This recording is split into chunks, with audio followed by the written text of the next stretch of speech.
This episode of Grilled is sponsored by Rationale, your leading provider in multifunctional hot food preparation equipment.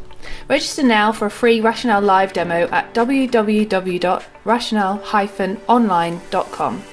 Thanks for downloading Grilled by the Staff Canteen.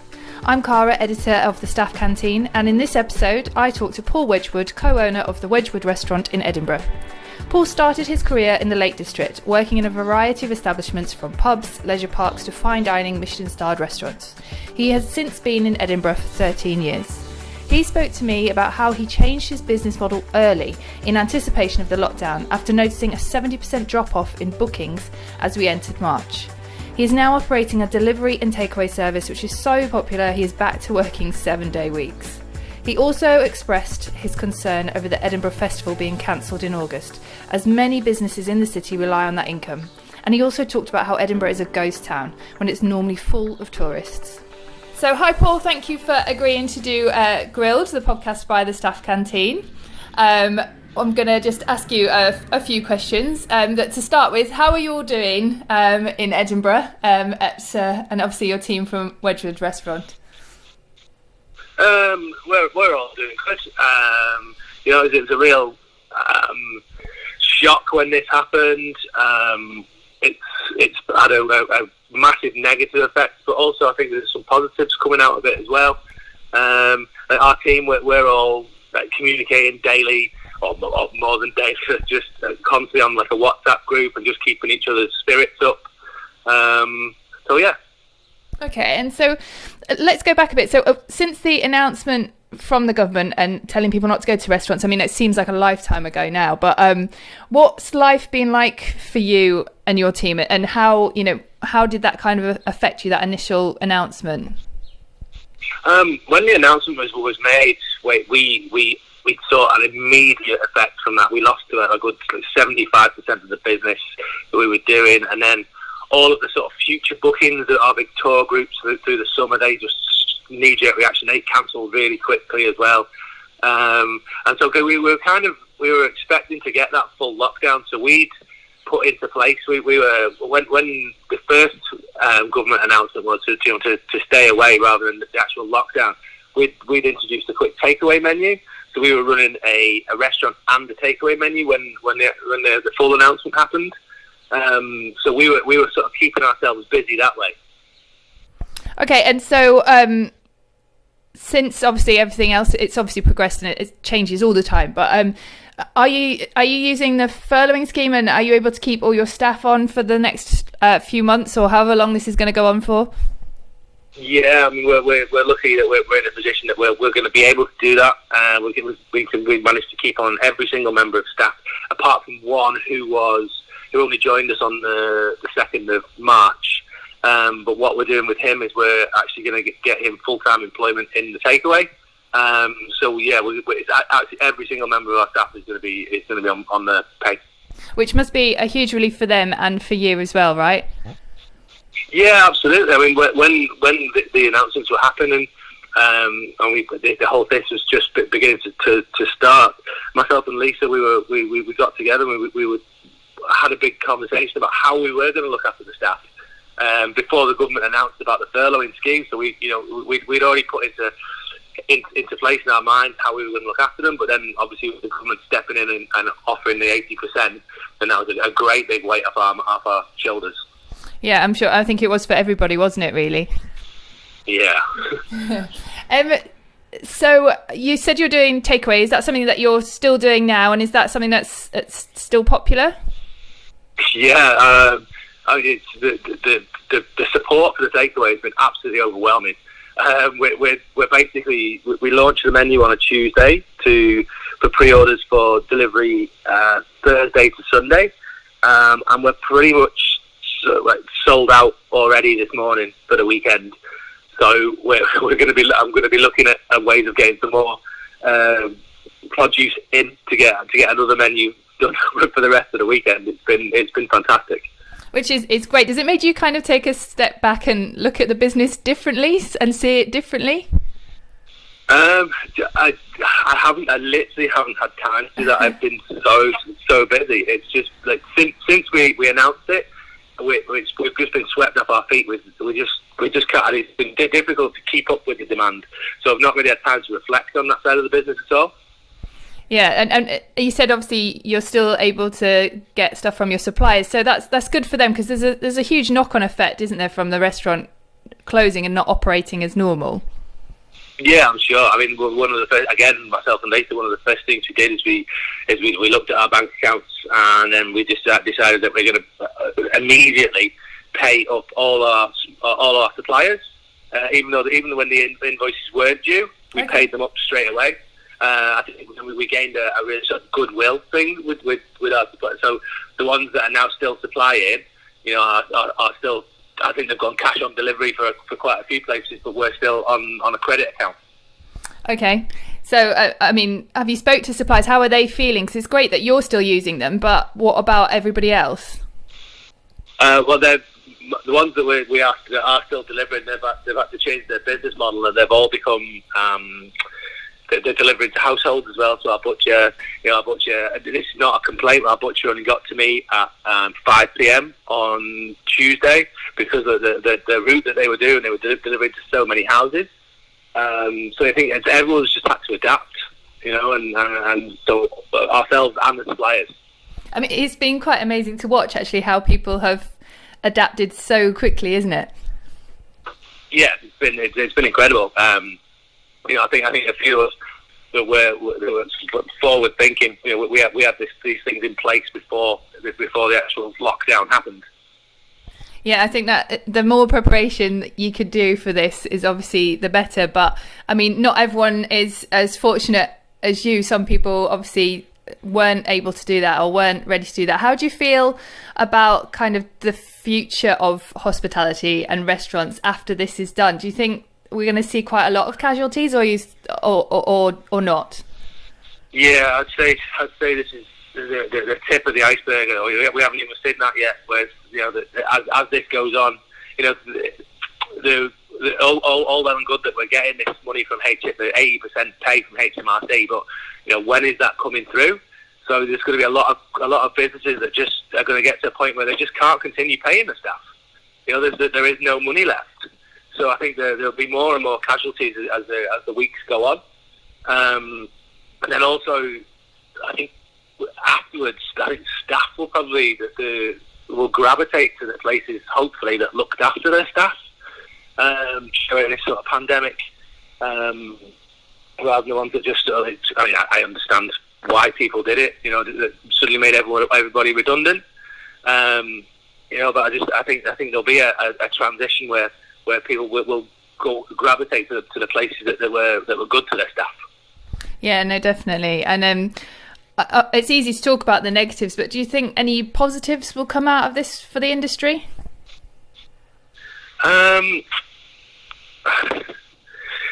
yeah, I think we've all seen how we can change our business model. I think we've jokingly said at the moment, about continuing our sort of delivery service once this is all over. Because we're now open to a much bigger audience. We've got say we're a 48 cover restaurant. We do say 300 people on a Friday in total on a Friday, Saturday, Sunday. We've got like 500 orders for takeaway in for this weekend. So we're feeding more people than we actually would. Yeah. And it's just it's a way of how do we keep that going, even though we've got a limited space where people can actually sit and dine. Can we just continue the sort of delivery takeaway service once we're reopened? So there's things like that to consider. Yeah. I mean, I was going to ask you what else you're doing to keep yourself busy, but it sounds like you've got more than enough on your plate. Well, yeah, I'm back to a 7-day week at the moment. Okay. Just working out all the logistics of when we can get the food in, and then obviously the things that we're doing at the moment are things that won't spoil. So it's all long cooks, like sous vide in sort of ham shanks and lamb shanks, pork bellies, feather bladed beef, that kind of thing. So yeah, it's a big job at the moment, and juggling that and looking after a housebound 3-year-old as well is it's quite challenging at the moment. Yeah, it doesn't sound easy. So what about your team? Because obviously they're on furlough, the majority of them, I'm assuming. So how are you going to make sure that you come back as strong and ready to kind of hit the ground running when you can? Well, hopefully, as the time goes on and we get the takeaway gets busier and busier, hopefully we're gonna look to bring all our staff back on, or the ones that we can, to put them back on full payroll, and just so they can keep their hands in the kitchen, and they don't forget how to cook. But also, as I say, we've got these sort of like WhatsApp groups that we've got set up just so we can keep talking to each other. We can keep ourselves together as a family and as a team, to keep our morale up. So no one's feeling sort of isolated. We're putting quizzes up there and doing all that kind of stuff. And so we're just trying to keep that whole core team together. The whole team together. Sorry. Yeah, I mean, you're the first chef I've spoken to based in Scotland. Actually, I know you're in Edinburgh. What's the feeling up there? Are things different in Scotland to maybe down in London or the rest of England, or did it affect you exactly the same, do you think, as it affected everybody else? I don't know. I think in Scotland there's slightly different like government grants for Scottish businesses, which English business can get a grant per property, whereas in Scotland we can only get a grant for each business. So any multi-operational restaurateurs, they're only going to get the single grant for their one business. Okay. So I think that again is going to have a real knock-on effect. So will some of the multi-operational people lose the businesses and just come back with one? That's the only difference in Scotland I can see so far. And what's the mood amongst chefs in Edinburgh? Have you spoken to anybody else? I spoke to a few of my fellow friends, restaurateurs. I think that they're all sort of stuck at home, bored out of their mind, and I've actually had several people get in touch and ask if they can come and help in the takeaway, and just to get them out of the house, just to get them an excuse to genuinely leave the house to do something. There's a good positive vibe around Edinburgh chefs. Okay, and obviously Edinburgh is hugely reliant on tourism. So what sort of effect has this had? It must be very strange in Edinburgh at the minute. Yeah, I mean, Edinburgh is an absolute ghost town right now. It's when we're doing the deliveries for the takeaway service, just driving around the streets, it's just so eerie. There's just nobody there. And normally it's such a bustling city, packed to the rafters with tourists. So I don't know when this is all over. It's going to be quite a strange thing, because I would presume that it won't just be they'll lift the lockdown. It's going to be a gradual thing. So probably restaurants and bars are going to be one of the last things that are allowed to reopen. But also there'll be a travel ban. So when the travel ban is lifted, when are the tourists, are they going to come straight back to us, or are they going to go elsewhere? So it's a real strange situation, and we just don't know what the future holds right now. No, it's quite it's very much limbo, isn't it? We're trying to get answers, but no one's got answers. So yeah, I mean the cancellation of Edinburgh Festival this year is absolutely huge. So many Edinburgh businesses rely upon that income that was generated during August. So I think there'll be a lot of casualties just on the back of the fact that the Edinburgh Festival's cancelled. Yeah, definitely. I think that will be the case up and down the country, won't it, for a lot of big events? Yeah. So you'll be relying on probably local trade as opposed to tourists then, when everything kind of starts opening up again. Yeah.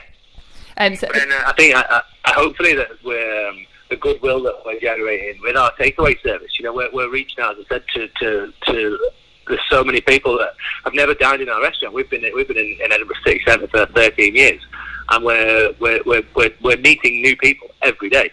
So hopefully this is going to get us some goodwill with the Edinburgh public, and we're going to get a whole new set of customers when this is all over. Yeah, well, fingers crossed. I'm sure that is the way people will go, because I think everyone will be so desperate to get out of the house. I feel like they'll be piling into restaurants and bars as soon as they can. Yeah, let's hope so. You're from the Lakes originally, is that correct? Yeah, from just Lancashire, but I spent a long time in the Lake District. Yeah. So, have you had any kind of feedback from there? Because that's again another huge a place that hugely relies on tourism, right? Yeah. Anyone that I've spoken to is in this exactly the sort of same mindset as me. They're all bored on their lockdowns. But everybody I know is actually being very good and obeying the rules. But yeah, I think because the Lake District is so reliant upon tourism, because it's sparsely populated, that it's gonna need a sort of financial boost to get the economy going in the Lake District as well. Yeah, I mean, I can't imagine what it's like in these places where you're so used to going and it being full of people, and then there's nobody there at all. It must be such a strange feeling. Yeah, I mean, looking up and down the Royal Mile right now, it's coming up to Easter weekend, bank holiday, and there's just not a soul. You can't see a soul on the whole street, and it's so strange. Yeah.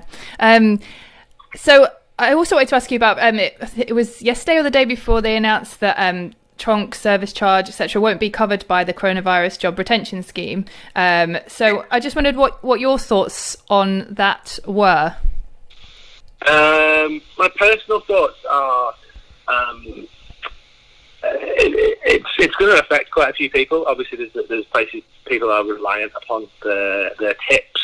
I think that we're quite lucky in a way that we pay a good enough salary to all our staff, that we don't take into account tips. We give them a good wage and then the tips is an absolute bonus on top. But I know when you get used to having that extra money, that it's going to be quite a difficult thing to do. But I understand why the government aren't covering the trunk system.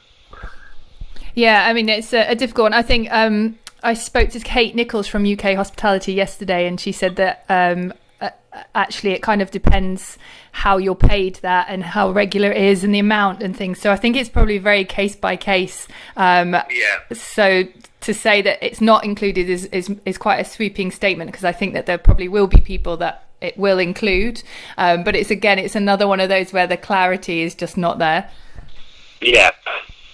I think when the actual trunk system was done away with, where you had to pay your staff wage, you couldn't actually top it up with tips. I think that was a great thing for the industry, and it's sort of like it's going to pay off right now. Yeah, and do you think the government is doing enough to help the hospitality industry? At the moment, right now, yes. I think as long as they come through with what they've promised, with the grants and such like that, then right now, yeah, I think what they've done in such a short amount of time is really, really good. Is when we were tuned in watching the Chancellor make the speech, I was actually made up when I heard what the 80% that they were going to offer and stuff like that. It was better than I could have imagined. So I'm in the corner where I'm quite happy with what the government's done so far. It depends how this goes further forward and how long it lasts. We may need some further financial help, but right now I'm okay. So long as they actually come through with what they've promised. So, looking forward, ideally, what would you like to see happen to make sure that there's a support system in place for the industry? That's a tough question. I think it's going to be down to the employers, like, really, to make sure that that the staff are looked after, and then we could use this as a model. This could happen again. This could almost happen every year if the worst case scenarios play out. So we create a system where we know that everyone's going to get looked after if it happens again. Yeah, no, definitely. I mean, it's a terrifying thought to think it would happen on a year-to-year basis. I don't think we could. I don't think any of us could cope with that. No.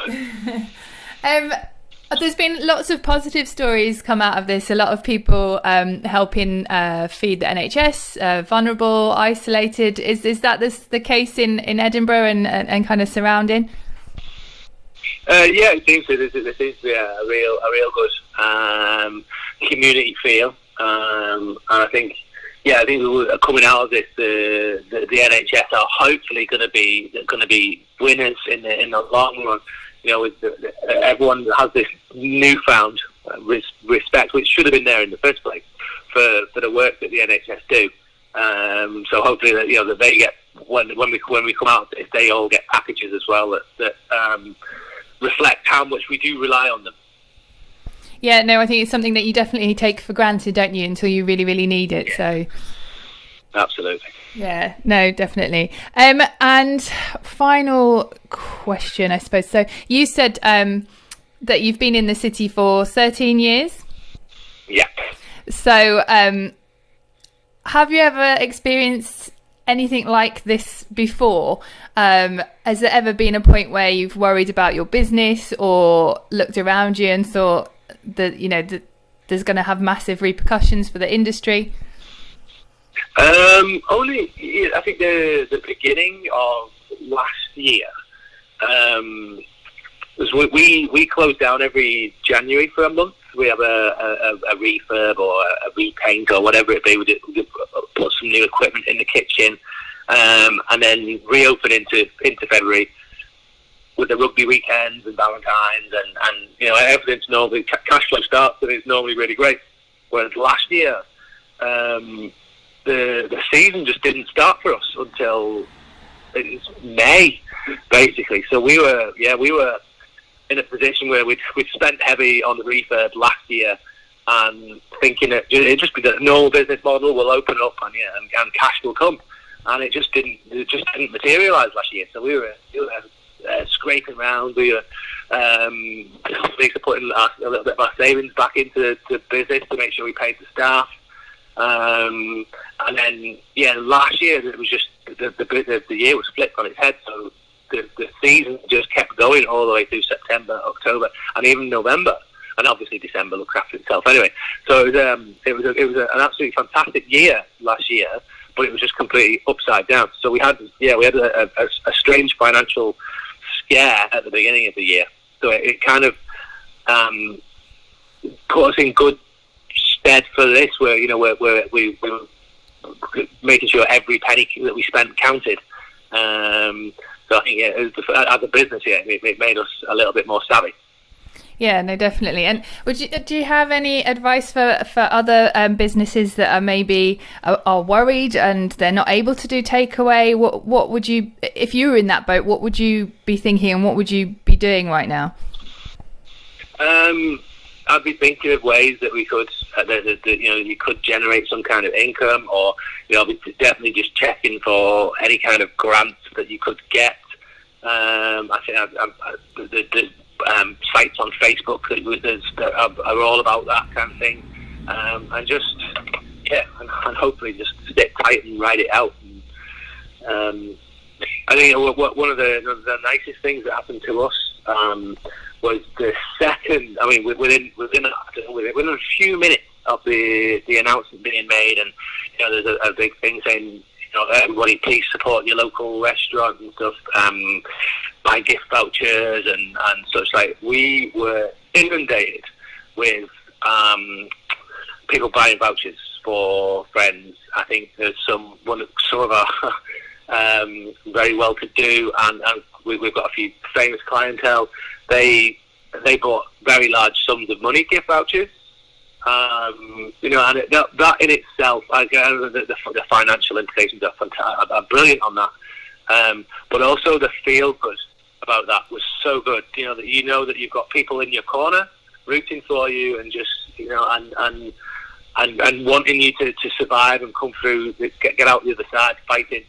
That's a real nice thing to have as well. It's a really sort of good feel good factor and a thing to look forward to. Yeah, no, I mean, that's a great way, isn't it, for people to keep supporting restaurants, is to buy vouchers, so forward thinking for when all of this is over. Yeah. So in your mind, when do you think you'll be back to normal, and how long do you think the repercussions of this are gonna last? It's a very how long is a piece of string kind of question, but just putting it out there. Very much so. This is a conversation we have daily on our little WhatsApp group. So it's like a fun argument that we have. And my thoughts are that we will, I think by July, we'll hopefully be able to have sort of a freedom of movement within the UK. But I think we'll still be locked down. The pubs and restaurants and social places are still going to be closed. I think going forward through the back end of summer, August, September, we're going to be allowed to open, but with social distancing measures in place. So I think the places that have got tables packed together, they're going to be made to not fill all of the tables. I think also the public may be a little bit wary about now sitting 45 centimetres away from somebody else, in a restaurant situation and stuff. So I think that's going to change like that. Yeah. And what about Edinburgh itself? Do you think it'll take a couple of years to get back to normal? Yeah. We'll continue with that then. I think hopefully we'll have full travel bans lifted and stuff by, I would hope, for Christmas, and then hopefully next year can just start as normal, but basically just press the reset button on the year, and an ideal situation would be the 2021 would just be a normal played out year. The tourists would start coming in February, and but it's going to be about the public perception of how safe they are. So I think once this is all over, I think the government need to spend some money on promoting the fact that it is safe, and just to put that the public state of mind at ease, Yeah, I mean, I don't think any of us have craved normal so much in our lives, have we? So. Who'd have thought you'd ever be able to get paid to sit at home and watch TV? Well, there is that. Thank you very much for talking to me. And it sounds like obviously you're busier than ever, so which is a bonus, I suppose. Keep yourself busy, so which is better than sitting doing nothing. So hopefully that continues, and we come out of this as soon as possible. So thank you very much. Thank you. Cheers. We hope you enjoyed this interview, and if you have any comments, feel free to tweet us or comment on the post. We're making all of our interviews available to download. And finally, if you like what we do, whether it's our podcast or our videos or even our features, please head over to our Patreon page and support us there. This episode of Grilled is sponsored by Rationale, your leading provider in multifunctional hot food preparation equipment. Register now for a free Rationale live demo at www.rationale-online.com.